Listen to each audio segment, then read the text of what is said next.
በስመ አብ ወወልድ ወመንፈስ ቅዱስ አሐዱ አምላክ አሜን። ምግባር ሰናያትን መሐረን አምላኽ አቡኡን ጎይታናን አምላኽናን መድኃኒናን ኢየሱስ ክርስቶስ ሰቲሩናን ረዲኡናን ዓቂብናን ተቐቢሉናን ራህሪህልናን ደጊፍናን ክሳዕ እዛ ሰዓት እዚኣ እውን ኣብፅሒና እሞ ነመስግነሉና። ሕጂ እውን ንዕኡ በዛ ቅድስቲ ዕለት እዚኣን ብኩሉ ዘመን ህይወትናን ፍጹም ሰላም ክዕቅበና ንኩሉ ዝመልኽ እግዚአብሔር አምላክ ንለምኖ። ኦ ጎይታና እግዚአብሔር ኩሉ እትመልኽ አቡኡን ጎይታናን አምላኽናን መድኃኒናን ኢየሱስ ክርስቶስ ልዕሊ ኩሉ ኩነታትን ኣብ ውሽጢ ኩሉ ኩነታትን በእንቲ ኩሉ ኩነታትን ነመስግነካ ኣሎና። ስለዝሰተርካናን ዝረዳእካናን ስለዝረሃራካልናን ዝደገፍካናን ክሳዕ እዛ ሰዓት እዚኣ እውን ስለዝብፅሐካናን ነመስግነካ ኣሎና። ኦ መፍቀር የሰብ ካብቲ ሰናያትካ ንሓትትን ንልምንን ኣለና። ነዛ ቅድስቲ ዕለት እዚኣን ኣብ ኩሉ ዘመን ህይወትናን ንዓኻ ብምፍራሕ ብፍጹም ሰላም ክንፍጽሞ ሃበና። ኩሉ ቅንዓት፣ ኩሉ ፈተናን፣ ኩሉ ግብሪ ሰይጣንን ምኽሪ ክፉኣት ሰባትን ሕቡኡን ጉሁድን ዝኾነ ምልዓል ጸላእን ኦ ጎይታይ ካባይ ኣርሕቕ። ካብ ኩሉ ህዝብኻ እውን ኣርሕቕ። ካብዚ ቅዱስ ቦታኻ እውን ኣርሕቕ። ኩሉ ሰናያትን ዘድሊ ነገር ዓድለና። ምኽንያቱ ንስኻ ኢኻ ተመንን ዕንቅርቢትን ኩሉ ሓይሊ ጸላእን ክንረግጽ ስልጣን ዝሃብካና። ካብ ኩሉ ክፋእ ኣድሕነናን ባልሃናን እምበር ናብ ፈተነ ኣይትእትወና። በቲ ሓደ ወድኻ ጎይታናን ኣምላኽናን መድኃኒናን ኢየሱስ ክርስቶስ ምእንቲ ፍቕሪ ሰብ ኢሉ ብዝገበሮ ጸጋን ምሕረትን ምሳኻ ማዕረም ዝኾነ ዋብ ህይወት መንፈስ ቅዱስን ክብርን ግርማን ውዳሴን ኣምልኾን ብሕብረት ምስኡ ናትካ እዩ ሎሙን ኩሉ ሰዓን ንዘለዓለም ዓለም አሜን። ስለ ቃላቱ ስም እግዚአብሔር አምላክና በአና ብድኹማት ባሮቱ ይኽበር ይመስገን። እግዚአብሔር አምላክ በደልናን ኃጢአትናን ከይተመልከተ በድጋሚ በትጹሪ ቃላቱ ክንጻናናዕ ክንፍወስ ክንሃድእ ስለዝፈተወን ስለዝፈቀደን ክብርን ምስጋናን አምልኾን ውዳሴን ስግደትን ንዕኡ ንበይኒ ይግብኦ። ንሱ ኣብ ዝጽዋዓሉ ካብኡ ዘይትፍለ ቅድስተ ቅዱሳን ንጽህተ ንጹሃን ኣቁራሪተ መዓት ናይ ሓዲስ ኪዳን ኩርቤል ዝኾነት ኣዲና ቅድስት ድንግል ማርያም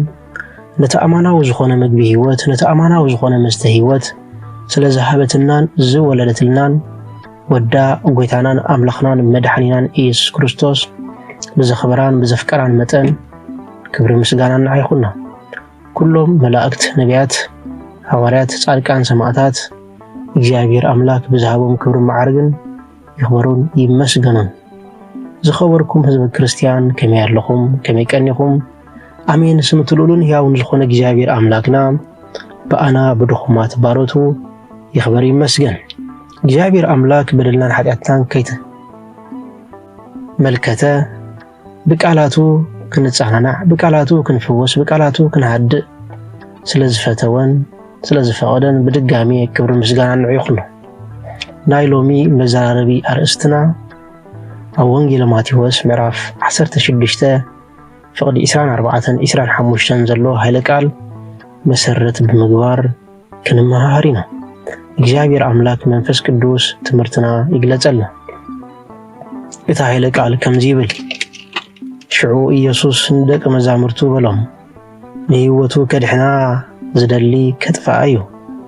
እቲ ንህይወቱ ምእንታይ ዘጥፍኣ ኸዓ ክረኽባ እዩ እሞ ክስዕበኒ ዝፈቱ እንተሎ ህይወቱ ቀቢጹ መስቀሉ ኣልዒሉ ይስዓበኒ። ስለ ቃላቱ ስም እግዚአብሔር አምላክና ዝኸበረን ዝተመስገነን ይኹን። ኣብዚ ሓደ ግዜ እንሪኦ ነገር እንተሃልዩ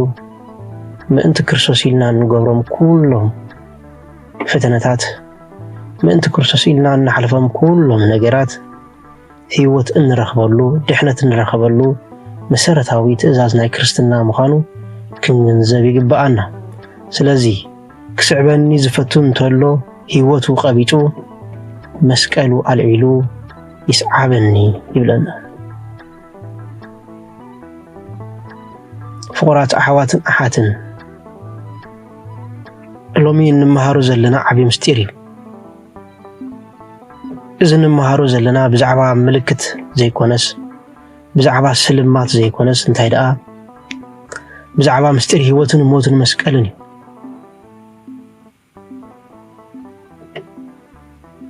أب أرثوذكساويت بيت كريستيان مسكال أب كسادنا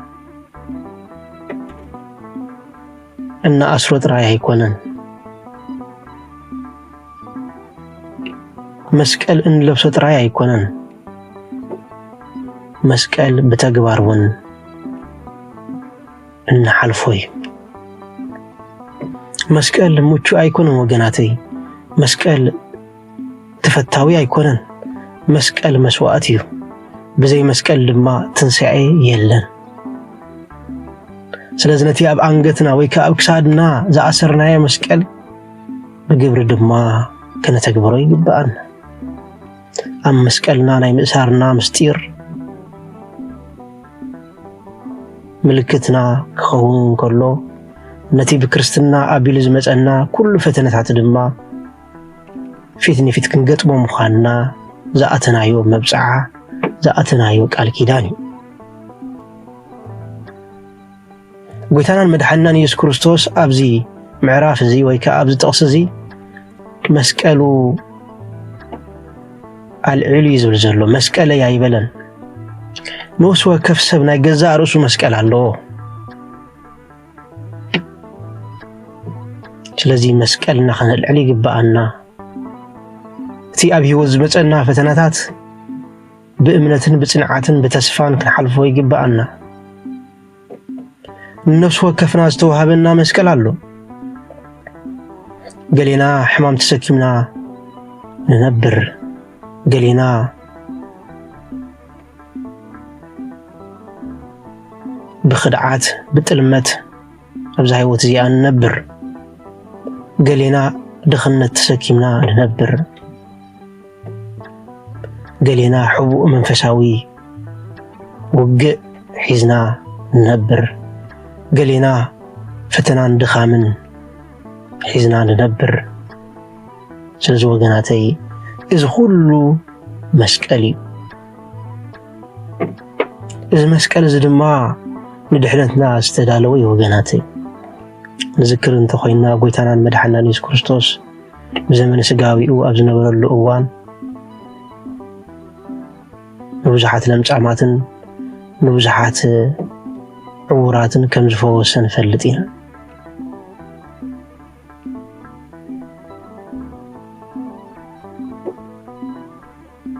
كمونتي لسلسان شمونت عمت أب عرات تطويق زنبرا كريستوس عرات كتسكيم كاخير كم زولو نفلتينا أب كريستوس انت أميننا بكريستوس انت توكلنا نتي حيزنا زلو مسكال نتي كبيدنا زلو مسكال صورنا زين الراقفلو مخنيات يلن أتم كلكم تسعرون صور زخودكم الناباينعو أنا كعرفكم هي أرعتي قليلي أرعتي فوكيسو كأنبريد ما قليلي بمبال ينقرنا سلز وقناتي إذا مسكال زي كنسكومون نخيل مس كريستوس كويناينا بتحيل ذهبنا كريستوس نقولهم كلنا سلازي نقرقن من مسكالنا كنسكم يقبعنا كما يمسكال مقد عوتي أبزع عالم زي عوت مالتي حيل مالتي أم منقس سمايت قن عوت مالت بولو قوتاي وقناتي المسكال كان متعاري تكساب مودعات هزعقس نسو خدحاني تكساب مودعات أمون زخونا نسو أقليل عوت كوهابي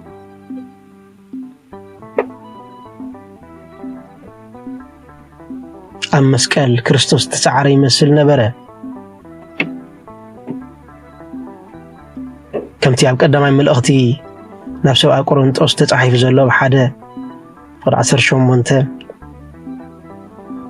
ቃል መስቀል ነቶም ዝጠፍኡ ዕሽነት እዩ ነቶም ዝኣምኑ ዕሽነት እዩ ንዓና እንደሕን ግን ብኡ እንኣምን ግን ሓይሊ ኣምላኽ እዩ ክርስቶስ ኣብ መስቀል ዝተሰዓረ መሲሉ ነበረ ነገር ግን ናብ ሲኦል ብምኻድ ነተናኡ ዝነበራ ነፍሳት ንኹለን ብሓጊኡ ኣውፅአን ኣብ ሲኦል ብምኻድ ሓርነት ኣወጀሎም ናይ ሓርነት ስብከት ሰበኸሎም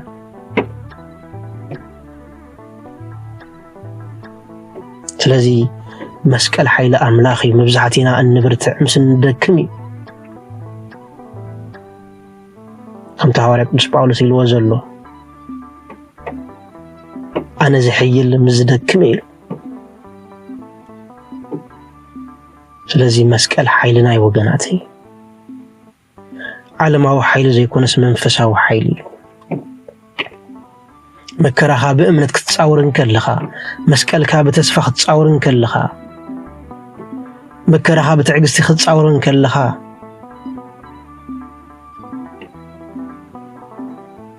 ነውን መስቀልካ ስለተሰከምካዮ ድርብ ዓስብን ጸጋን ካብ እግዚአብሔር ኣምላክ ይውህበካ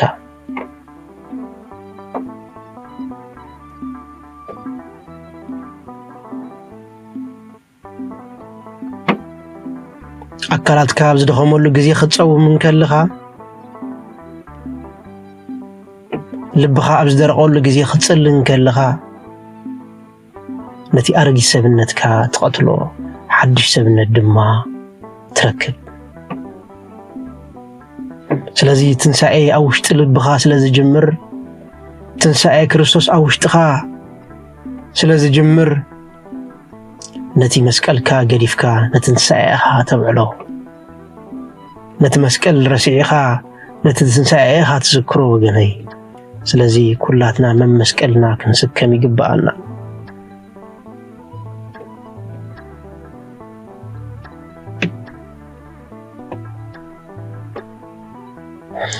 ኦርቶዶክሳዊት ቤተክርስቲያን ስለ ምጽናዕ ጥራይ አይኮነት እትሰብከና ቤተክርስቲያንና ከምዚላ ትምህረና ቅድሚ ድግስ ጾም አሎ ቅድሚ ሓጎስ ንብዓት አሎ ቅድሚ ቁርባን ንስሐ አሎ ቅድሚ ዘውዲ መስቀል አሎ ናብ ቅዱሳን ንመልከት ፍሉጣት አይነበሩን ነገር ግን እሙናት ነበሩ ሀብታማት አይነበሩን ነገር ግን ኢዶም ቆሪጾም ንሰብ ዝህቡ ነበሩ መገድ ክርስትና ጸቢብ እኳ እንተኾነ ነገር ግን ናብ ህይወት ዝመርሕ እዩ መገድ መስቀል ጸቢብ እዩ ስለምታይ አምላኽ መከራ ዝፈቅድ ስለምታይ እግዚአብሔር አምላክ ክንፍተን ስዑል ዝሪእና ዝብል ሕቶ ክመጽእ ይኽእል እዩ ከመይ ወርቂ በሓዊ ዝፍተን ክርስቲያን ድማ በመስቀል ይዝፍተን ወገናተይ ነፍስና በፈተና ትነጽህ ነፍስና በፈተና ትጸሪ ነፍስና በፈተና ትሕበን ምስ ደኸምና ብርትዕና አምላኽ ይረአየና مش ودقنا قلصنا أملاخ يرأينا مش تنسحنا مقد صدقي يبرهلنا ስለዚህ እትስኪምካ ዘለኻ መስቀል በዘይ ገድስ ምሕረት አምላክ ከምጻልካዩ መስቀልካ ተሰከሞ አይተጉረምርም ሕማም መስቀልካ ክኾን ይኽእል እዩ ስእነት መስቀልካ ክኾን ይኽእል እዩ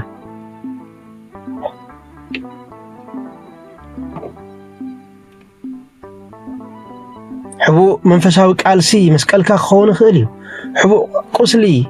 مسقلكا كخوني خيليو زي حو حمام مسقلكا كخوني خيليو ነገር ግን በክርስቶስ ተስፋ ይተቆረጽ ድሕሪ መስቀል ድሕሪ ዕለተ ዓርቢ ትንሣኤ አለ ወገነይ ድሕሪ እትኸውታ ለይቲ ብርሃን አለ ወገነይ ስለዚህ መስቀልና ንሰከም አይነ ጉረምርም ካብዚ ዓለም እዚኣ ዝተፈለየ መከራ ኮይኑ ከም ዝገጠመና ኮይና ናብ ሰባት ኣይንቕረብ ነፍሲ ወከፍ ሰብንን ናቱ መስቀል ኣለዎ እግዚአብሔር አምላክ ድማ ካብ ዓቕሞም ንላዕሊ ክትፍተኑ ስቕኢላይ ክሪኤኩም ነይልናይ ቃል ኪዳን ኣትይልናዩ ስለዚ መስቀልና ብምስካም ነቲ ተሰኪምናያ ዘለና መስቀል ዘይኮነስ ነቲ ብድሕሪ መስቀል ዝመጽእ ትንሳኤ ክንዝክርን ከነቋምትን ናኡ ኣቢልና ክንመጣጠርን ይግባአና ወገናቴ ምክንያቱ ድሕሪ ዓርቢ ሰንበት መጸ ድሕሪ ህይወት ሞት መጸ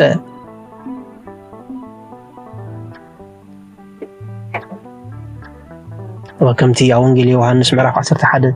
ፍቅዲ 25 ኢልዎ ዘሎ ትንሳኤን ህይወትን ኣነ እቲ በኣይ ዝኣምንሲ እንተሞተኳ ብህይወት ክነብር ይብለና እዚ ተስፋና ወገናተይ ክርስትና ጓሂ ይኮነን ክርስትና ድሙቕ ሓዘን እዩ ንበኪ ግን ብተስፋ ንነብር ንንሳሕ ግን ብሓጎስ ጠጠው ንብል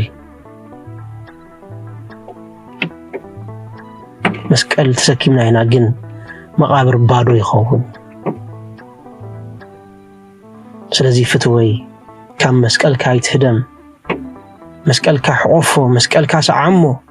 ብትሕትና ተሳለሞ ምክንያቱ እዚ መስቀል እዚ ናብ ህይወት ዝዕድም ናብ ናይ ዘለዓለም ድሕነት ዝዕድም መስቀል እዩ ስለዚ ነፍስ ወከፍና ነተዋሂብና ዘሎ ናይ ህይወት መስቀል ተሰኪምና ክሳብ ቀራንዮ ብምስካም ክሳብ መቃብር ብምስካም ትንሳኤ ህይወት ክንረክብ ናይ እግዚአብሔር አምላክ ቅዱስ ፈቃዱ ይኹነልና እግዚአብሔር አምላክ ንኹላትና ይበርታዓና ናይ እግዚአብሔር አምላክ ቅዱስ መስቀል ንኹላትና ይሓልወና በትንሳኤ ሓጎስ ድማ እግዚአብሔር አምላክ ይብጽሐና ለዝነበረና ጊዜ ባሪኹን ቀዲሱን ስለዝሃበና ክብርን ምስጋናን አምልኾን ውዳሴን ስግደትን ንዕኡ ንበይኒ ይግባእ ወስብሐት ለእግዚአብሔር